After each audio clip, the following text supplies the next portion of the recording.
Okay, Neil brought up, kind of introduced our dependency on oil. We have all these resources, and yet we are sending our finances out of the country to basically enemies so often. And so what would you like to see done, especially, and let's go ahead and start with you, because you've got an energy background with, working with, was it Conoco? Yep. So what would you like to see done, and is there something you could initiate in energy? I think the first thing is to recognize that the recent announcement by President Barack Obama that we are going to open offshore drilling is a bait and switch tactic. It's a charade about our energy policy.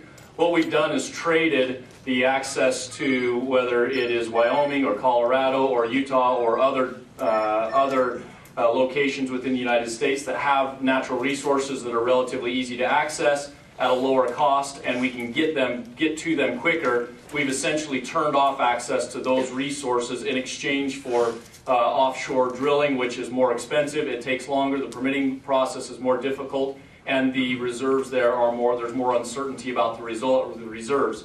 We got a collective cheer because all of a sudden the president was talking about drilling, but what he really wasn't talking about was drilling.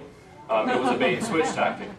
Let me talk about energy policy here for just a moment. Our energy policy is backward in this country. What we do is we have chosen not to develop our own natural resources. As a result, instead of creating jobs in this country, we create jobs out of this country, and we also export our money along with it. And the real irony is that one of the arguments about why we have this policy is because of our environmental position. We're concerned about the environment. The reality is as we export these industries to other places where they have less strict environmental standards, we have a net negative impact on the environment. That goes for our manufacturing policy as well. The more manufacturing and heavy industry that goes overseas, we have a net negative impact on our environment. One last thought. As it relates to cap and trade, many of you have heard about this, and apparently the reason why why the Democratic Party leadership is pursuing cap and trade in this country is because they're concerned about global warming. If we're going to regulate hot air in this country, the first place we ought to start is in Washington.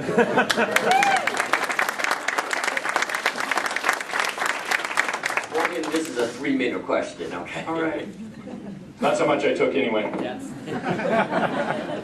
Congress has basically become the master of energy import, energy production, and all forms of economic and social interventionism. It was mentioned that we don't have the prime problem in America was that of the economy. I would actually disagree. That is not our prime problem.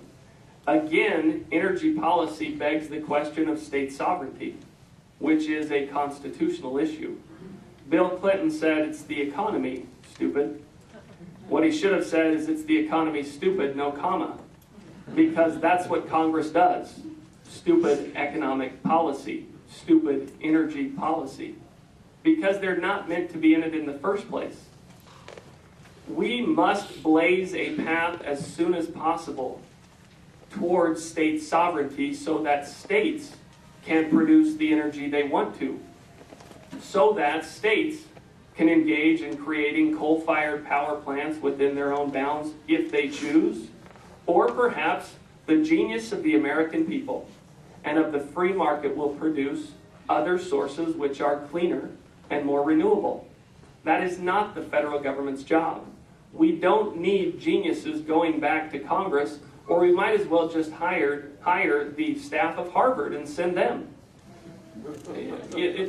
I would rather have the first 2,000 names in the phone book, because all it takes is a commitment to free markets and constitutional government. Anytime a policy comes before a congressman that seeks to micromanage the economy or energy, it should be rejected.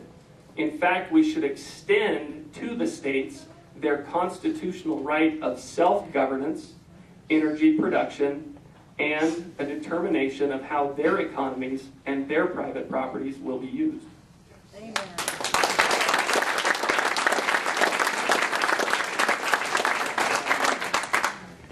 Okay, let's do a 1-minute question here. There was a couple of people that asked, there's a lot of branches of government, but what is your position on the Department of Education? Morgan, we'll start with you, and it's just 1 minute. Eliminate it.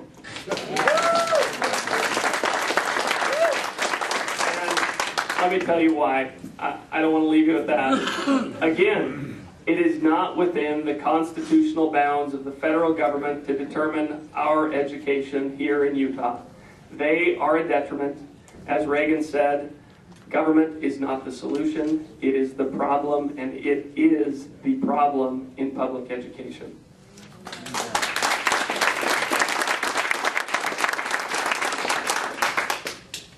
As it relates to education, I think in principle, Morgan's right. We should not have the federal government involved in the education process. It doesn't make sense that we send our tax money to Washington, D.C., and then it comes back to us with obligations and requirements and mandates for our children. That being said, we have to get at least enough other legislators who will support that policy to actually implement it. And so far, the Congress has proven that they're not willing to eliminate the Department of Education. And so I think that what we need to do, that we can do in the short term, is instead of perpetually restructuring education policy, what we need to stop doing is providing requirements and obligations that come with the money.